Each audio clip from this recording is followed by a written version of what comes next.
Yo, stop that, watch that. Got the quality control in my endeavors in my earlobes with the drum and the anvil. I'm not a social, yo, leave the sickle for the sky hill. Work hard still, never loved the money, but I wish he had the big bills. Eat you like as if it was a big meal. No cause the state of my survival. Denigrate my enemies and nullify your rival. Try and take the Michael, pop you in the vitals like I was a sniper with a telescopic rifle. So be mindful. Pocket full of cocoa, soon become a nice bloke. Turned it from an arsehole, now he's going psycho. Microphone the idol, hook you like a viral. Kick you into on back like a fake fucking scavenger rat. So what's next? Coach on a mission with the Cassim Bayek. Bygone from the fucking northern to the slang. Can't get enough of this Big L tribute to you. Yeah. So my stage name's Coach Jeets, but my real name's Gavin Friedus. Some Latvian influence there. I'm from Manchester, Moss Side. Amongst other places around the city, I tended to move about a lot as a youth. Different places, different horses for different courses. So some places were rougher than others, and it taught you how to defend yourself as a stranger, because you always get tested if you move to a different neighbourhood. But it was generally pleasant. Father brought us up alone, so it gave us a different perspective of things. Mother was always abroad. Yeah, good times.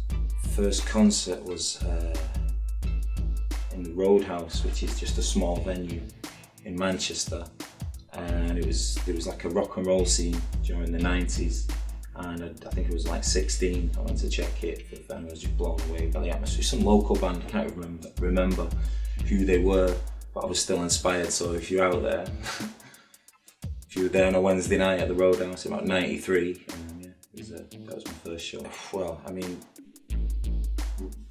lots of different artists from every different genre, and there's an old saying that the young artist plagiarises, the mature artist just steals. So if you can name from Public Enemy to Biggie Smalls to Kool Keith in certain areas, to Queen, to Oasis, to Stone Roses, to like we were talking earlier, DJ Kool Herc, even reggae, jungle, rock and roll. Some Gil Scott Heron lately as well. Whitey's on the Moon's killing me, man. It's too much. Yeah, still getting warm.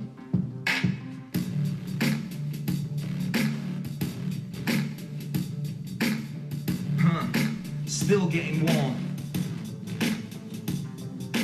Get this, my interest is very vested.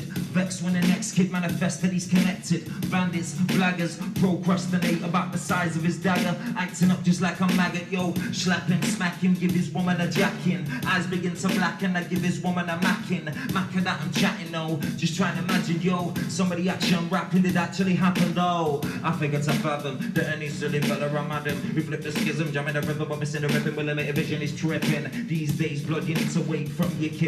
It's just a rinsing. Okay, I've been performing since I was about 14 in a rock and roll band as the singer. And I alluded to it earlier, we were doing a Sad But True, a Metallica cover. But at the same time, I was trying to rap, because I was blown away by Eazy-E in particular. I just thought I've never seen anything so charismatic,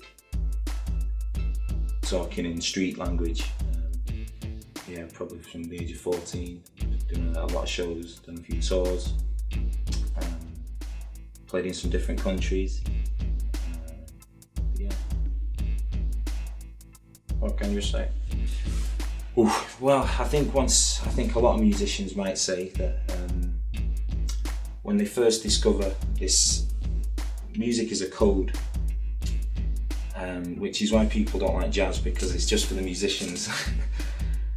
And it's a code, and you learn to speak a different language, and then you jam for the first time, you speak in a code to another musician, a call and response or whatever it may be, and then it's within you, and it's a fantastic or a beautiful way to express yourself.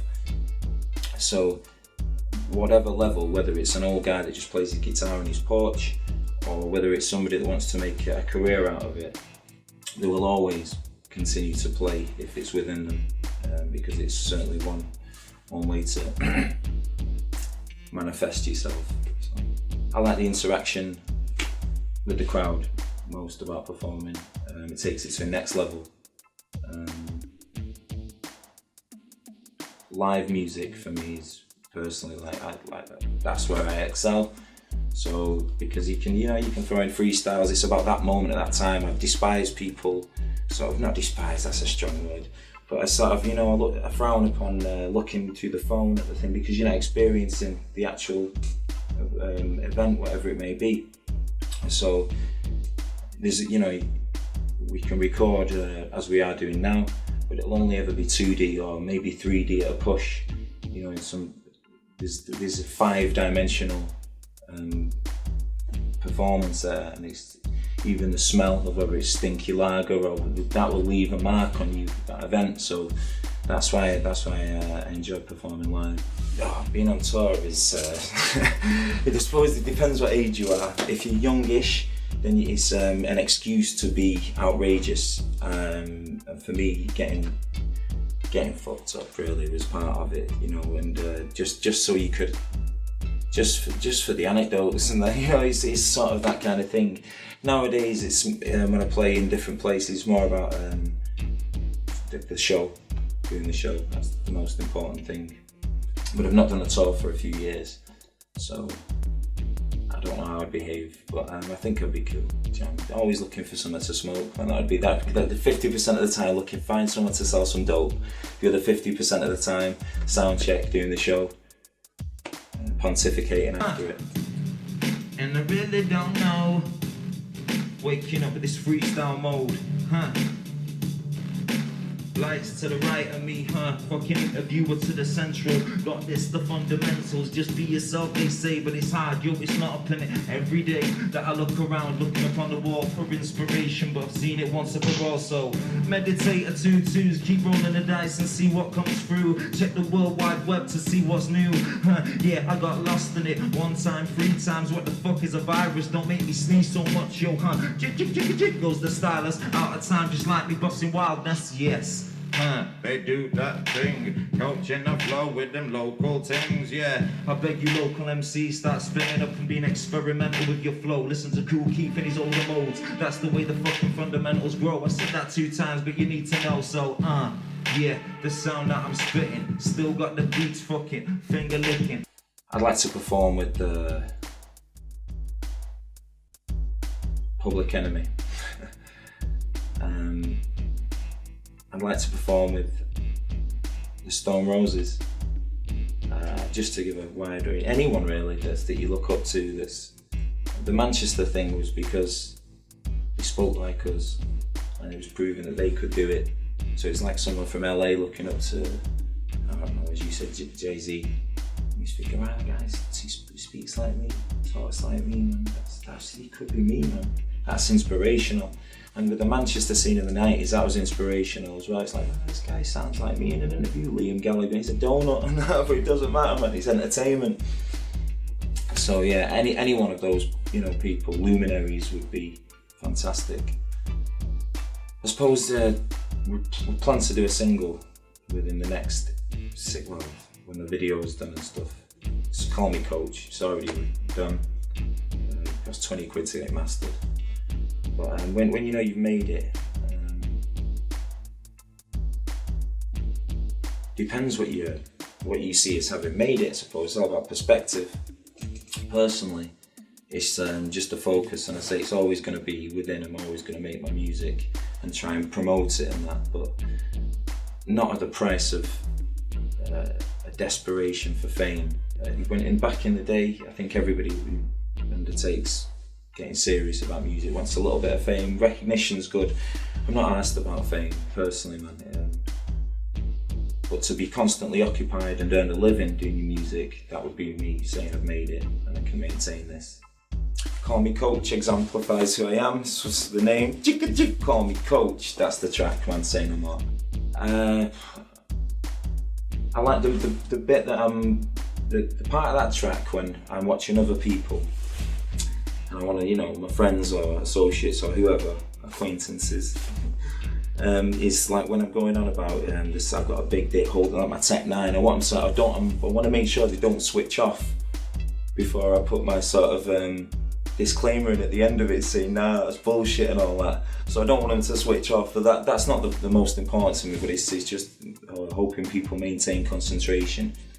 And there's a lot of lyrics being thrown about, because if you do say something tongue-in-cheek, they might think this guy's a dick, but you hopefully can draw them back with some sense. So for all the young upcoming artists, myself included, I would say hard work, focus, two things to advise to younger artists coming up.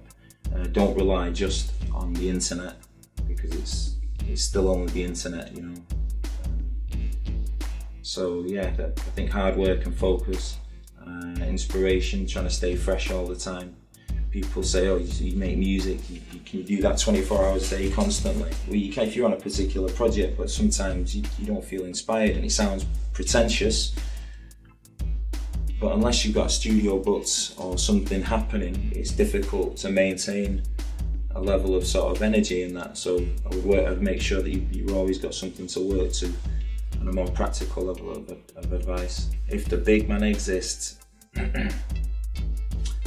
I would hope if God met me and he took human form, gave me divine eyes, that he would say, your music's been honest. Not always, perhaps, you know, there's some parts where you take a character, not always directly, but the motive.